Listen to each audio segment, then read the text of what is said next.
G'day guys, we are back with the Ultimate Tank.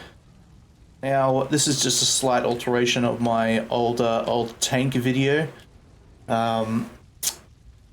It is still absolutely insane. Yeah, can easily beat, well, easily is a relative term, I suppose. You can beat Apocalypse with this, no worries. So let's go over the build real quick. We are using a full suit of Leto because of the additional stats. We are using Tranquil Heart, which is the most important part of the build. Passively grants 2.9 health regeneration per second. On use, double all health regeneration for 15 seconds, which is insane because we have a lot of health regeneration sources. So we have Mythic Armor, 50% more armor, Mythic Grey Health Regen. So that's 20%, and Healing Effectiveness at 20%. That stacking with our traits means our Healing Effectiveness is absolutely insane. On top of this bad boy, which stacks with Tranquil Heart, increases relic healing effectiveness by 30%, which doubles when the wearer's health is below 50%.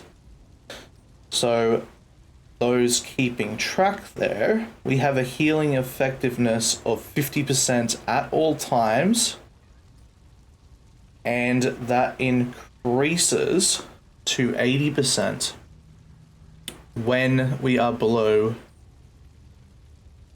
50% health.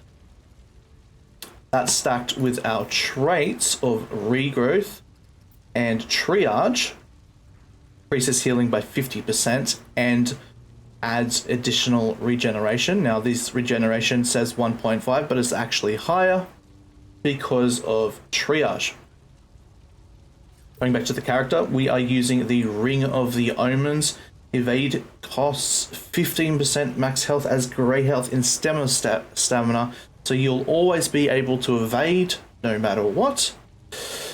And when these two items are combined, it gives you the best ability in the game and absolutely incredible for Apocalypse, the Misstep.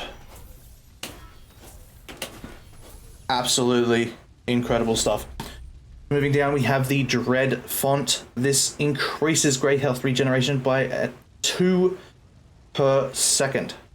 Absolutely incredible because we are on grey health a lot, and that just makes sure that grey health gets healed so fast. Now we have two rings that are buffing each other. We have the regenerate 3% of max health per second while shield is active. This ring gets procced by this Ring of Crisis. When wearer's health drops below 25%, gain a shield for 25% of max health, lasts 10 seconds. A free 25% health from the shield, boom, while we have insane regen going from all of these sources while the shield's active as well. With an additional 3% while shield's active, brother. Absolutely incredible. We just go straight back up to full health. Now going over to... Sorry, the weapons don't really matter. It is entirely up to you. Weapons are totally preference.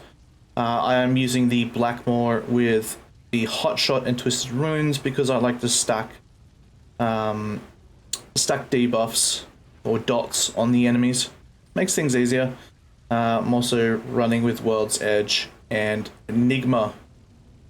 Moving over to traits, we have Fortify, which is absolutely must for any tank build. We have Potency, which comes default with the Alchemist. We have Regrowth, which increases our health regen as we already discussed. And Triage, which increases healing by 50%. Now regen is classed as healing, which is incredible. So 50% more regen from this Triage. We have Untouchable, which invulnerability window is increased. We have increased health. Spirit and Expertise are just there by default from the classes. We do not touch those. Moving down, we got bark skin with the 10% damage reduction. We have 6 points into fitness, which increases our evade distance, which is lovely. And we have shade skin, which increases our elemental damage reduction. These are our stats without any of the active procs happening. So we have a total damage reduction of 67.2%.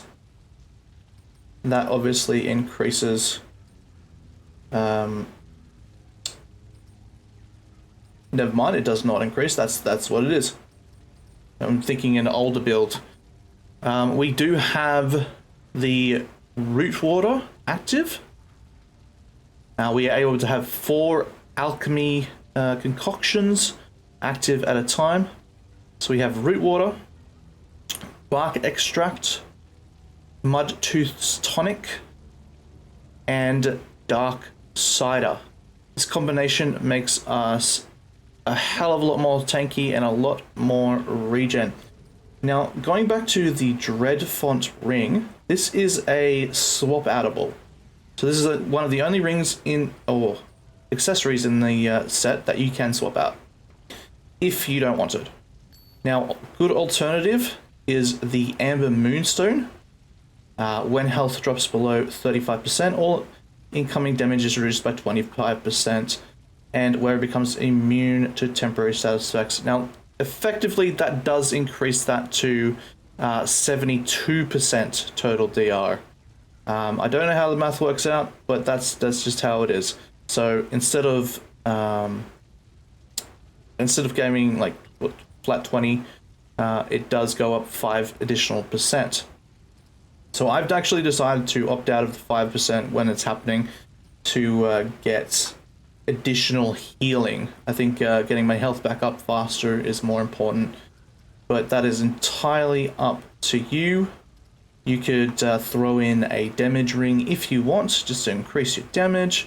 You could throw in a bulwark, which doesn't do as much damage reduction as the Amber Moonstone, but it is an option. There's also the Hardened Coil, which again doesn't do as much damage reduction. I've been testing these out. Or you just chuck on an experience ring if you want to level things up. The choice is yours. This is a free slot for whatever you want, but this is my suggestion.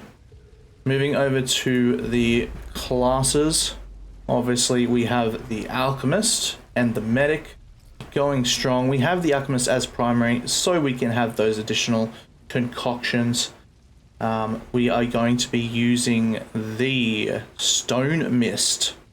We're going to be popping this relatively often, along with Healing Shield.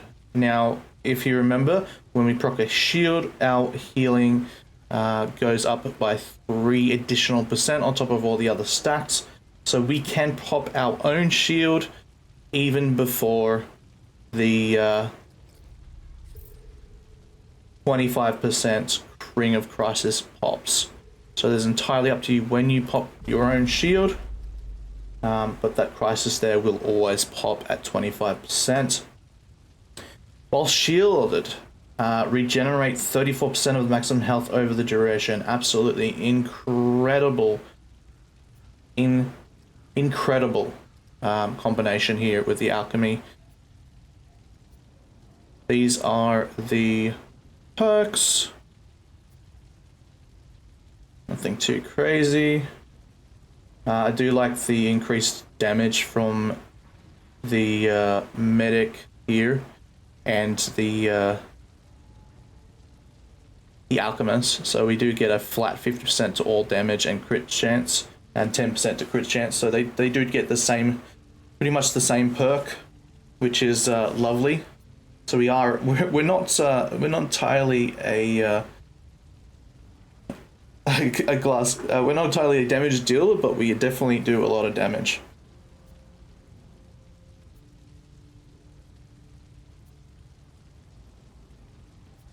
And there you go. Beautiful. This is the build. I hope you like it. Let me just show it off a little bit. Oh, of course we do have our items equipped here. Increase evade window. Remove staff, remove bleeding. And what was that other one? Mod power. Yeah, this is utility stuff. It is tension. Now this is apocalypse difficulty. You can set yourself on fire, buddy. There you go. Now fire means nothing to us. We could be bleeding or on fire. That wouldn't mean a damn thing. I'm gonna go ahead and pop my heal. Oh, never mind. That. These guys are kind of stupid. They just set themselves on fire and burn themselves.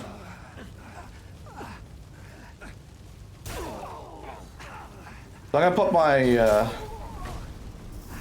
my flask, pop my thing, pop my heal. Now let's have a look at our stats. We're sitting at 76% damage reduction. We have crazy health regen. And yeah, we don't take a whole lot of damage. We also get this random perk. Now this won't always be the experimenters. So every time we use our relic to heal ourselves, we get a random buff. That's one of the other perks for the alchemist. As you can see, really, really doesn't do a whole lot to us. So literally just 3 guys, but you get the idea. You're not going to be able to face tank bosses. You're not going to be able to face tank multiple mobs. But you're going to be able to survive a lot better.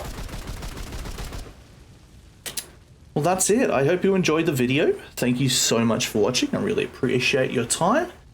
And stay tuned for more videos. I'm more focusing on survival games at the moment, and Souls games. So stay tuned.